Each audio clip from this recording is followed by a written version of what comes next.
Next up, we got the main event, Khamzat Boris Chimaev versus Sean Strickland for the middleweight UFC championship. This is a tough fight. It's for both fighters, I think. Khamzat, he usually dominates his opponents, but if we look back, that's not actually that accurate. He's 15-0. His last fight against Dricus du Plessis, he got his back taken in the last round. He was kind of maybe frantically looking for a takedown again. I don't want to say he was hurt because it didn't really look like he got wobbled or anything, but he was getting cracked, and he felt it. He knew he couldn't just eat those shots all day, so he was frantically looking for a takedown in the 5th round against Dricus du Plessis. The Robert Whittaker fight was obviously lightning fast.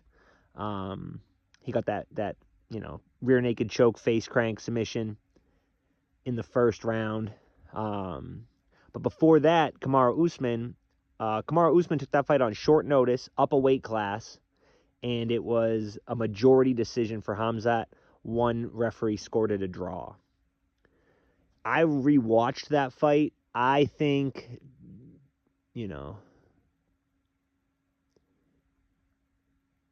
it's kind of tough to give Khamzat a 10-8 in the 1st round because he got face planted. So with like a minute and a half left, Kamaru Usman stood up and jumped onto Khamzat's head, and Khamzat had to eat that. So that's not a 10-8 round. That is the most significant strike of the entire round. If the whole fight had been neutral and then Khamzat gets his back for a minute and then that happens, you'd never consider Chimaev the winner of the round. The only reason people think Chimaev won that round dominantly is because he was on his back for a lot of the time, but he didn't do anything with it. He didn't threaten many, if any, submissions. Like, he kind of puts an arm around the neck and the chin, but he's really not going for it. So he's really not threatening anything to finish the fight. And Kamaru Usman definitely almost finished the fight with that like front flip slam. So I think Kamaru Usman arguably won that fight. If you gave a 10-9 to Chimaev in the 1st, Kamaru could have definitely won a 10-9 in the 2nd and the 3rd. I don't want to get too much into the nitty-gritty of that, but, a very close fight on short notice for Kamaru. He could have won that fight for sure. Robert Whittaker, it was very fast, but Robert Whittaker had, tooth and jaw problems in that part of his mouth, and that's ultimately what led to the face crank, submitting him so quickly. If we look at the Kevin Holland fight, which was his only other recent finish, who he also finished in the 1st round with a Bravo choke. But if you go back and watch that, Kevin Holland goes for the glove touch, and Chimaev shoots off of the glove touch. Doesn't touch his gloves, like reaches his hand up as a fake, and then shoots under the glove touch. Kevin Holland did a pretty good job defending him despite that, and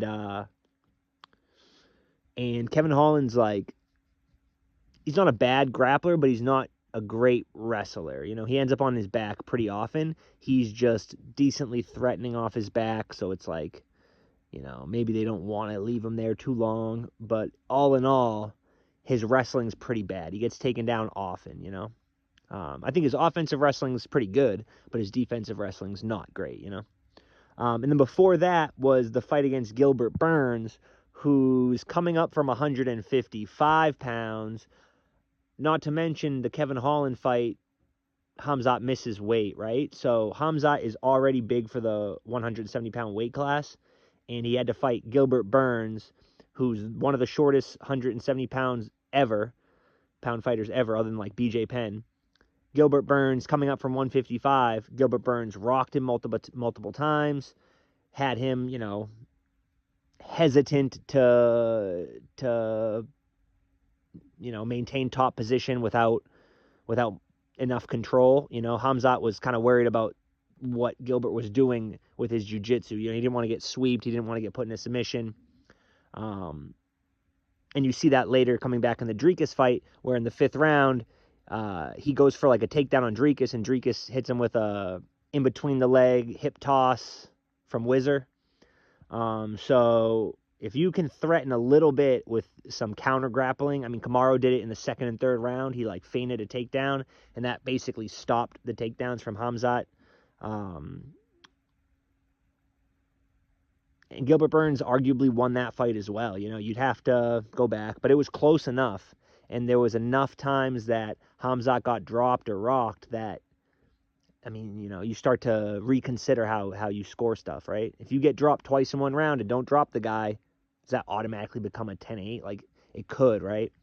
So it was a close enough fight. I'm not saying Khamzat lost. I'm just saying Gilbert Burns made it really close with him. Now, before that Gilbert Burns fight, we had Li Jingliang, who, another first-round finish for Khamzat. Basically, they touch gloves. He just body locks him, walks him across the cage, and finishes him. But Li Jingliang, in the grand scheme of things, not a very good fighter. He got a split decision loss to Daniel Rodriguez. He got KO'd by Carlos Prates, which is understandable. He did beat Muslim Salikov, but lost to Khamzat Chimaev, lost to Neil Magny. You know what I mean? Lost to Jake Matthews. So Li Jingliang's pretty strong, athletic fighter. Lost to Keita Nakamura in the UFC. Lost to Nordine Taleb in the UFC. And even lost 2 fights before the UFC. So Li Jingliang's not the best. Easy to kind of dominate in the right situation. Before that, he fought Gerald Meerschaert, who Gerald Meerschaert thought he was going for the grappling, and then he hits him with, just a flush punch and knocked him out, right? So that was obviously a pretty decent win. But Gerald Meerschaert, he told Gerald Meerschaert he was going to take him down and submit him. So Gerald Meerschaert was like, you're not going to take me down and submit me, so you're going to knock me out instead, right? And then before that, he had his 2 UFC fights where he finished a guy, Reese McKee, with TKO punches, and he submitted a guy with a Bravo choke, John Phillips. Before that, he wasn't in the UFC, so. But he did knock out Ikram Aliskerov, who's a decent name, so we'll include that too. So, if we look at Ikram Aliskerov, and who's KOing Ikram Aliskerov, Robert Whittaker KO'd Ikram Aliskerov. I'm not saying Ikram is awful. I'm saying, is it that impressive of a knockout? Not really, And then we look at Reese McKee, TKO. Is that impressive? Not really. We look at John Phillips, submission. Is that impressive? Not really. What have these guys done since? Nothing.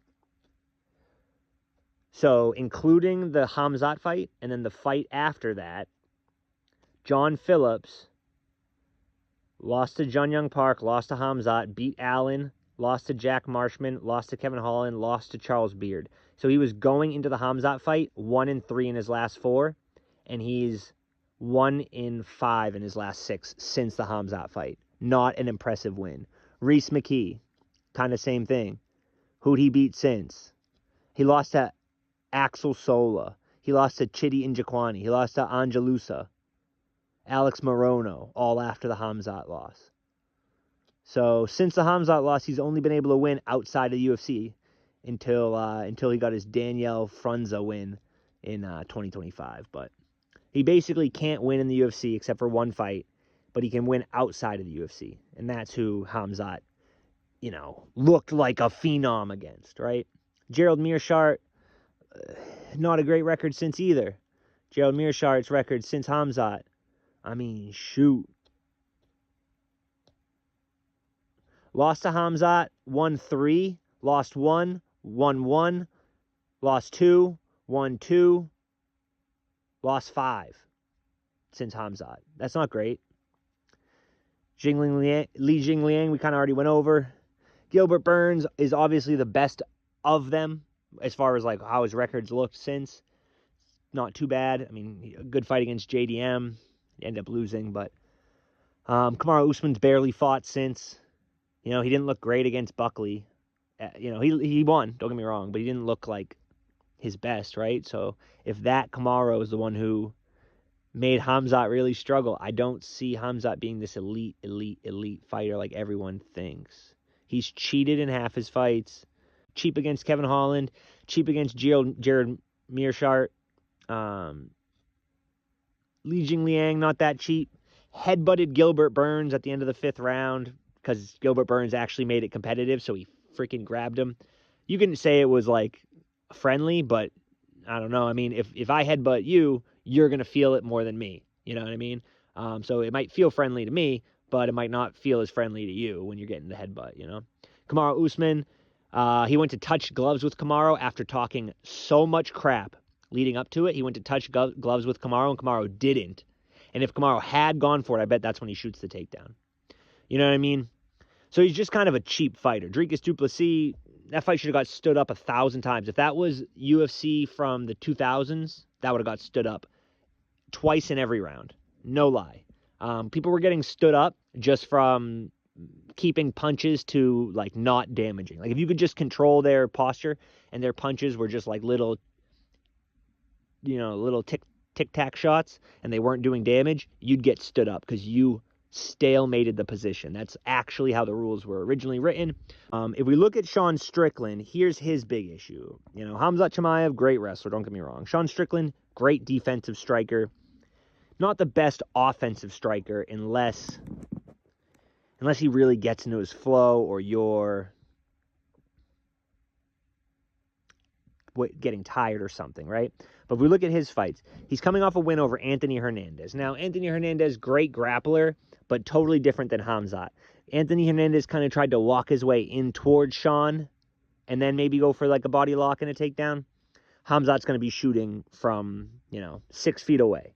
That being said, Sean Strickland's takedown defense is really good, and it's honestly worse when it's like up against the cage, around his hips, and you can kind of suck him down. You can kind of drag him towards the floor.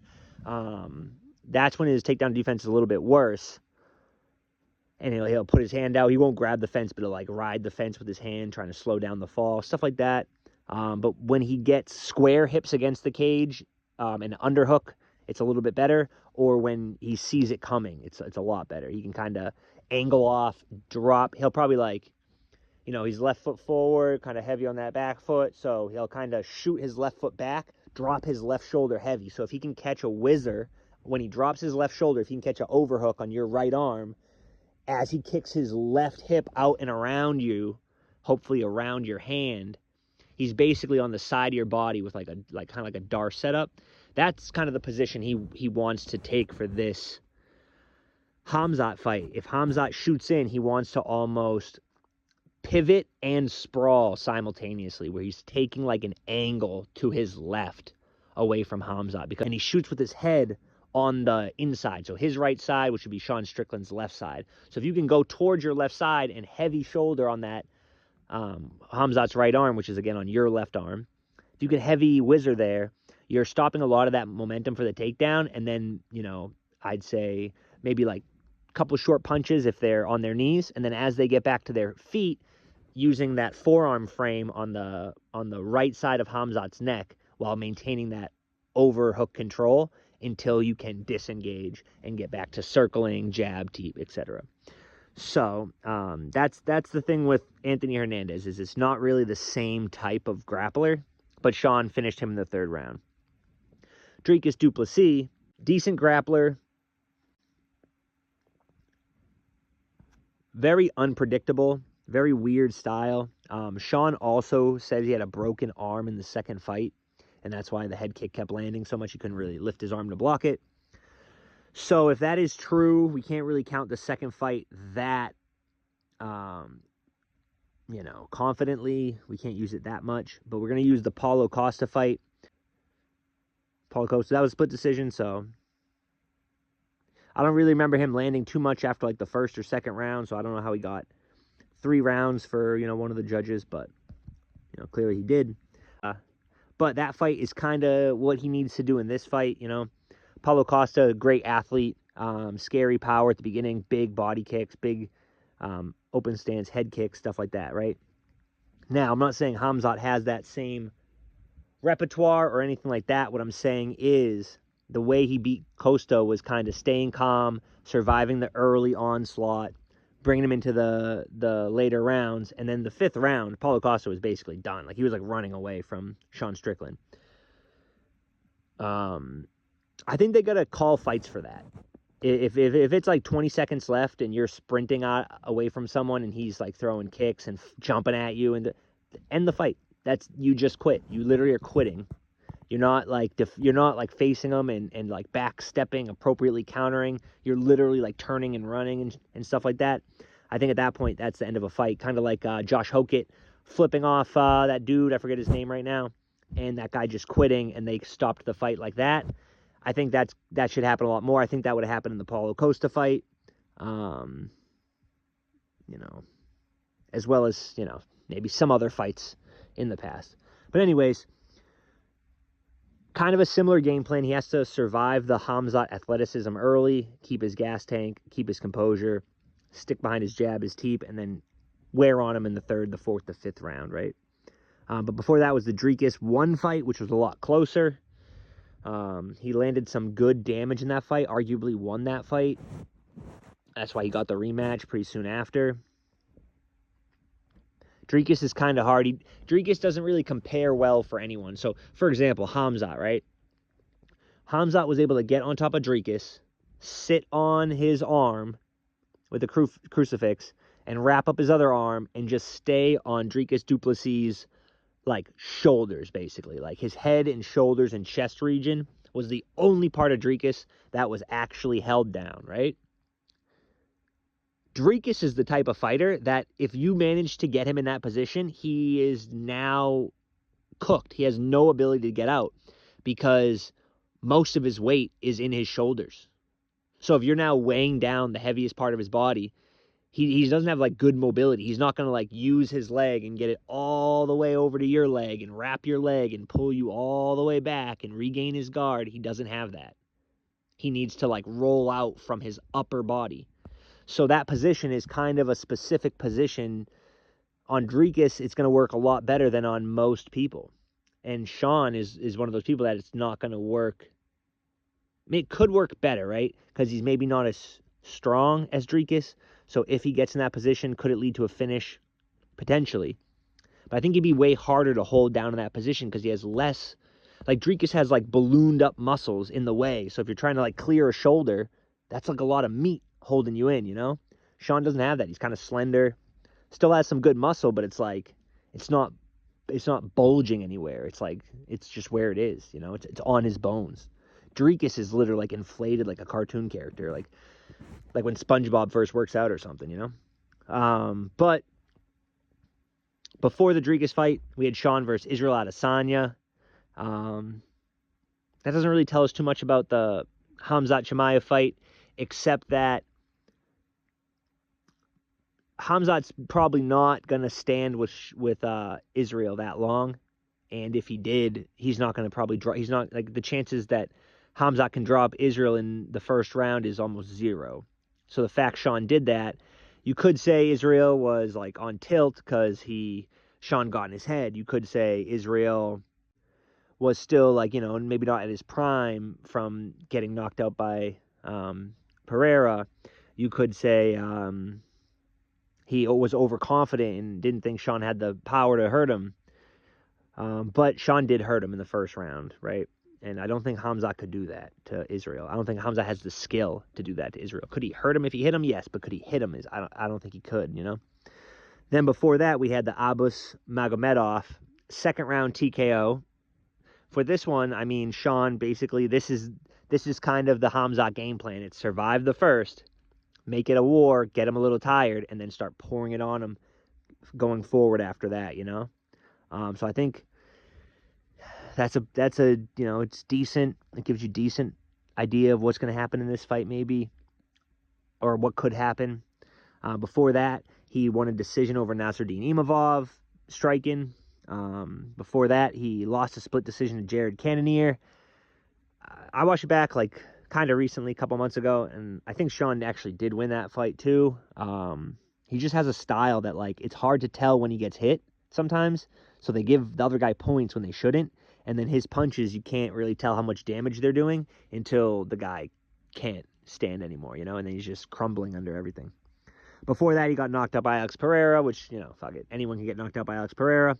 Before that, he beat Jack Hermanson split decision, who's another pretty good grappler, you know? Is he a great grappler? He's probably not a great grappler. He's getting KO'd a lot recently. I mean, he grappled Joe Pyfer to a decision. and didn't get knocked out. He's not the best. He's not the best grappler. He heel hooked Kelvin Gastelum. He's a pretty good grappler. He can get most guys down, and he struggled with Sean Strickland. Before that was the Uriah Hall fight. Sean won by unanimous decision. A couple fights before that, he finished Brendan Allen with TKO, who's another pretty good grappler. He had a couple TKOs, a couple decisions mixed in all around there. It was at 170 before that, so it's tough. It's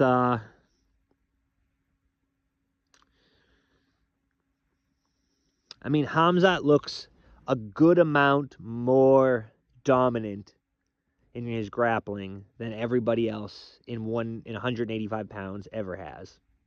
No one has looked as dominant with their grappling as Khamzat. That being said, do we really think Khamzat manhandles Yoel Romero? I don't.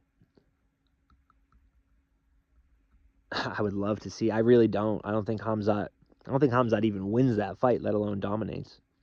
Now, who has dominated Yoel? Literally no one. No one ever. Paulo Costa, somehow the closest, just by fearlessly throwing punches, but that's the tough part, right? Is Khamzat does look that good, but Sean looks really good whenever he fights a grappler. He kind of makes grapplers look really, really bad, honestly, because his striking defense is good enough that he can kind of relax, and he's not worried about them when they throw a jab or something, and then he's kind of able to see the takedown because he's not stressed out about it. It's honestly when he goes against strikers, maybe who mix in the takedown, but more so just tricky strikers, and he has to stay on his P's and Q's and worry about a head kick, worry about an elbow, worry about a cross, worry about a cross, slip, come back with a big hook or something, There's all this to worry about. That's kind of when he gets stuck in first gear and he can't really get out. Khamzat is like a mix of both. Khamzat's like kind of a weird striker, but he's so heavy in the grappling, right? If you give me a free $1 million, if I get this pick right, I probably do lean Khamzat, you know what I mean? With that being said,